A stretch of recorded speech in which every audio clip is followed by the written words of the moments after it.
ठंड में सौतेली बहन की शादी। हाँ, उफ, मेरी सौतेली बहन ने तो मेरी नाक में दम कर रखा है। ये कहकर चंचल जोर जोर से धानी को झकझोरते हुए दांत पीसते उसे उठाने लगी। धानी, अरे ओ धानी, उठ। लगता है ये ऐसे नहीं उठेगी, अभी बताती हूँ इसे। ये कहकर चंचल लात मारकर धानी को बेड से गिरा देती है। उस कड़कड़ाती ठंड में धानी तड़प उठती है। माँ, खुल गई नींद मेरी सौतेली बहना। चल दफा हो यहाँ से, समझी? मेरी रजाई में दुबकने चली आती है। पर चंचल, पूरा घर रिश्तेदारों से भरा हुआ है, बस यही एक कमरा बचा है। इतने बड़े कमरे में तुम अकेले सो रही हो। अच्छा जी, तो मेरी सौतेली बहन को इस बात की जलन है कि मैं इतने बड़े कमरे में अकेले सो रही हूँ। अरे अभागिन, अपनी माँ को जन्म देते वक्त खा गई और फिर मेरी माँ बाबूजी को खाकर भी तेरे कलेजे को चैन नहीं पड़ा, जो अब मुझे भी जीने नहीं दे रही। ये चंचल की सबसे पुरानी आदत थी। जब कभी वो अपनी बात मनवाने में जीत नहीं पाती थी तो धानी को अपनी माँ बाप के मरने का दोष दिया करती, जिससे धानी की आत्मा तक रो पड़ती।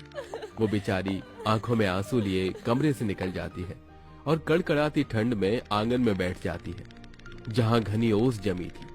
ठंड से उसका रोम रोम सिहर उठता है। ओहो, कितनी ठंड है, यहाँ तो आड़ भी नहीं लिया जा रहा। ये ठंड तो सही नहीं जा रही।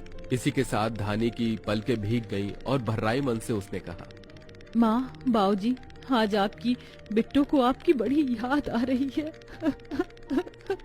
थोड़ी देर में सुबह हो गई। तभी सरोज धानी के सिर पर हाथ रखकर बोल पड़ी। धानी बेटी, बुआ जी, आप, पंडित जी आ गए क्या? मैं घर द्वार लीप देती हूँ, आज माँ बाऊजी की बरसी है। धानी जितनी मेहनती थी उतना ही उसका मन गंगा जितना निर्मल, न कोई छल न कपट। वही चंचल के मन में था तो बस अपनी सौतेली बहन के लिए नफरत और जलन। बरसी खत्म होने के बाद सरोज नम आंखों से कहती है, भैया भाभी, कितने साल बीत गए, आपको गए। अब वक्त आ गया है, आप जिस वचन का भार अपनी इस बहन को देकर गए हैं उसे निभाने का।